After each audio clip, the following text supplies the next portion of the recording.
Hi, my name's Chris. I live in Australia, and I noticed something is going terribly wrong in our southern state, Victoria. What I didn't sign up for is for the government to use my name to try and introduce a new tax. What do we want? Stop the tax! When do we want it? Now! If I owned a dairy, I'd be tipping the milk out in the paddock. I'd give up a week's worth of milk just so that you don't get it in the city. The morale in the rural communities is so low. I cannot believe any government of any persuasion would do this to regional and rural communities. I was tuning in and I was like, how is the government doing this atrocious act that they're doing right now?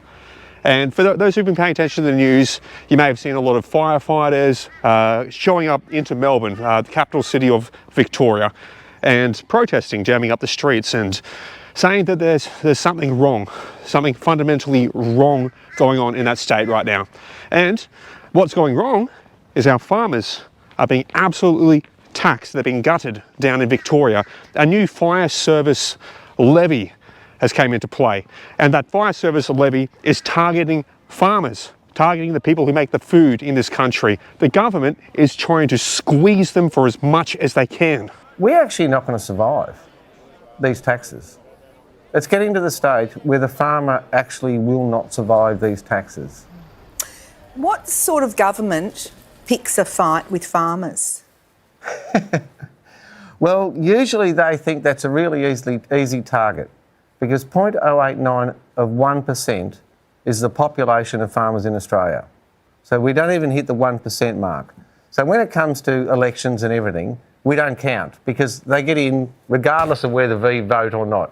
So they can actually just do what they like, because we're so irrelevant. So this fire service levy that the Victorian government's putting in place on the farmers right now, I've been seeing reports coming through for as high as 189% increases to the levy. That's not just a couple of bucks or anything like that. That is more than double on the levy of it going up in price. And that's a cost the farmers are paying on top of not just all the other costs they have running their business, on top of their rates, on top of everything for the property. It's more, and they used to pay a much lower value. And it's our farmers being squeezed here. I cannot fathom, mate, how disconnected the Victorian government's become here. So disconnected that they're taxing the people who make our food for the country. For the state of Victoria, you're taxing the people who make the food. Okay, you're putting extra strain in a cost of living crisis on these people. Now, these farmers, they fight the fires themselves. They get out there and they're fighting them fires. Okay, they're also dealing with drought. They're also dealing with floods. Okay, it is a tough life out there. It's a much tougher life than I live here. I'm living in suburbia. These guys are battling. And the government, as a thanks for feeding the country, is turning around and increasing taxes on them. The state government of Victoria is completely disconnected, okay? When you turn around and you start to threaten the food supply for your state, you put that under strain, you put that under stress in already very difficult times. Look at the state of the world right now. Look at the state of the world. Food security is important. And this government is just throwing that out the window. They'd rather raise revenue than feed people. Now, there was a time when Melbourne was the wealthiest city in the world in the 1880s. So, quite some time ago, not recently, but in the 1880s, Melbourne was the richest place in the world to be. And people were flooding. They were saying, it's Melbourne, that's where you got to go. That's where the money is right now. Now, since the early 2000s, to 2006, 2007, Melbourne, Victoria, the state of Victoria, had very little debt, close to no debt.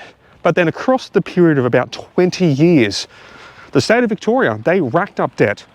They've racked up almost $200 billion in debt since the early 2000s.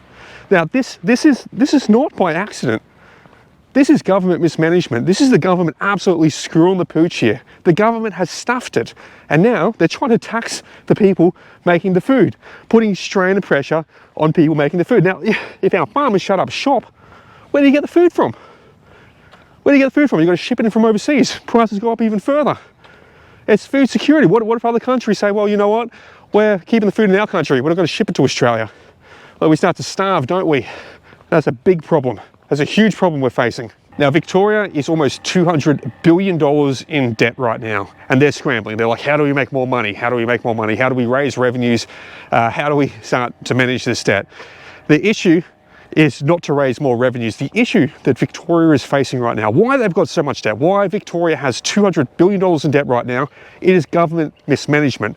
So there's 518 projects, government projects in Victoria right now, and it's a third, 518 is a third of the government projects running, and they're all overdue.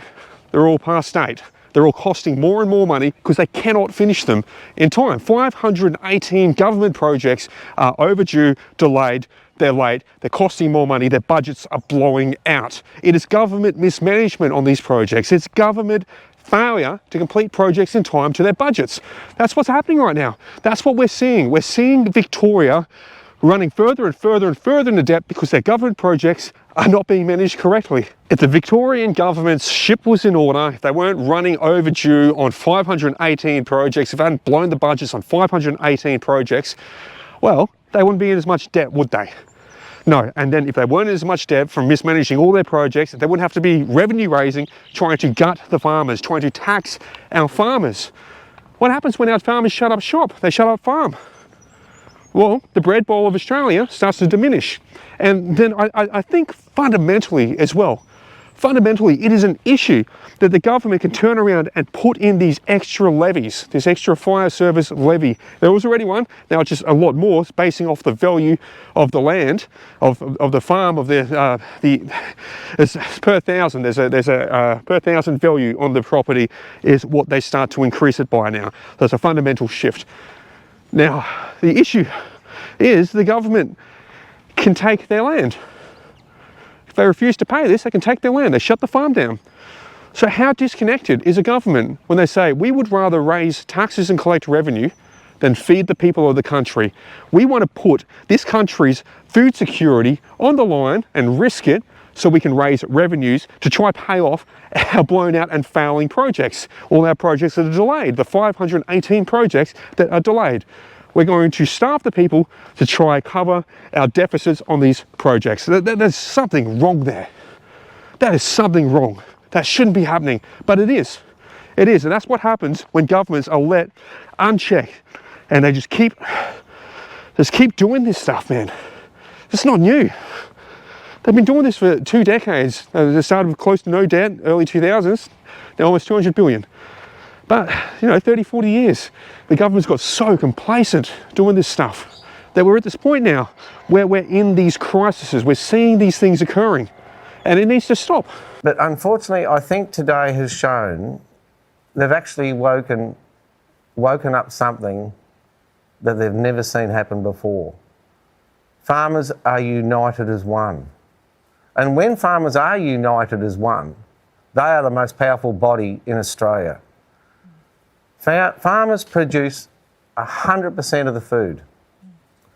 If we all say, sorry mate, we're going to have a week off, we're not going to produce any food anymore, well, the supermarket shelves will go empty. So to address the issue, it's not to raise more taxes on the people. It's not to raise more levies. It's not to charge our farmers more money here. The root cause of this issue is government projects blowing out, 518 completely blown out.